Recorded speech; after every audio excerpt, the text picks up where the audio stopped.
La dernière information que j'ai par rapport au cas de notre président, c'est qu'il s'est fait enrôler. Aucun parti politique n'est créé pour rester en marge.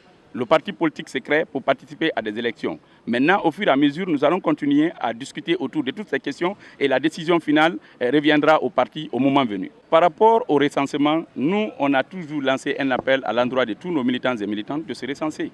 Personnellement, moi, je me suis recensé malgré le dysfonctionnement parce que vu que c'est un recensement, et je crois que nous, il est de notre devoir en tant qu'acteurs politiques de nous recenser. Nous sommes d'abord citoyens avant d'être des acteurs politiques. Moralement, il se porte très bien. Aujourd'hui, Aliou Ba a fait 6 mois en prison dans les conditions que nous avons dénoncées.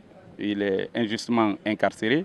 Et nous continuons à déplorer, nous continuons à condamner, nous continuons vraiment à exprimer notre désarroi et notre cri de cœur. Et nous espérons que Aliou Ba va retrouver sa liberté. On a toujours dit que nous allons continuer à épuiser toutes les voies de recours pour obtenir la libération de Aliou Ba parce que nous savons qu'il est injustement arrêté. Alors aujourd'hui, le recours se trouve au niveau de la Cour suprême. Nos avocats ont déjà déposé le recours à ce niveau. Donc nous attendons la suite. Le modèle se porte très bien et la preuve en est que lors de notre tournée à l'intérieur du pays, notamment en Haute-Guinée, on a constaté qu'il y avait un engouement. Le parti continue à s'organiser davantage et les militants et militantes sont déterminés, engagés et ils sont très dynamiques à l'intérieur. Le parti est vraiment en mouvement et malgré que le président ne soit pas physiquement présent parmi nous, cette sortie à l'intérieur du pays devait être faite avec lui. Mais très malheureusement, il est en détention, mais il était là en esprit avec nous.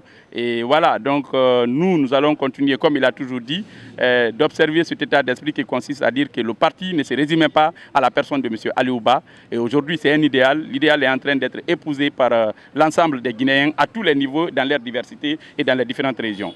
Par rapport à la mise en place de la GDE, au fait, dès au départ, le modèle s'est mobilisé et le modèle était dans un esprit de consensus. Et à notre grande surprise, c'est qu'aujourd'hui, le CNRD est en train de dérouler son calendrier de façon unilatérale.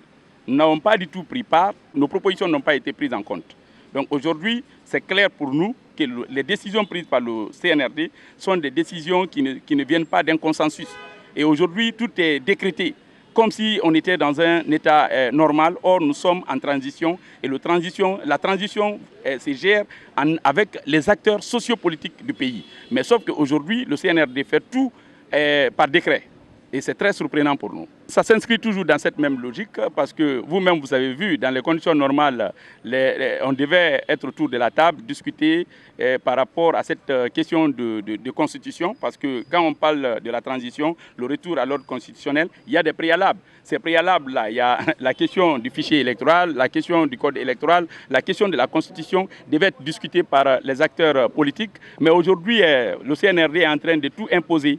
Donc ils sont en train de tout nous imposer parce que nous, on avait notre position, on avait un avis par rapport à toutes ces questions. Et lors d'une conférence ici, on n'a pas manqué de proposer notre vision des choses pour le retour à l'ordre constitutionnel. Mais très malheureusement, ça n'a pas du tout été pris en compte par le CNRD. Aujourd'hui, ce que nous déplorons en tant que parti politique légaliste et pacifique, défenseur des droits et aussi promoteur de la justice en République de Guinée, nous condamnons tout ce qui est injustice contre un acteur sociopolitique de notre pays. Et nous pensons aujourd'hui que le CNRD est en train vraiment de commettre assez d'injustices à l'endroit des acteurs sociopolitiques de notre pays.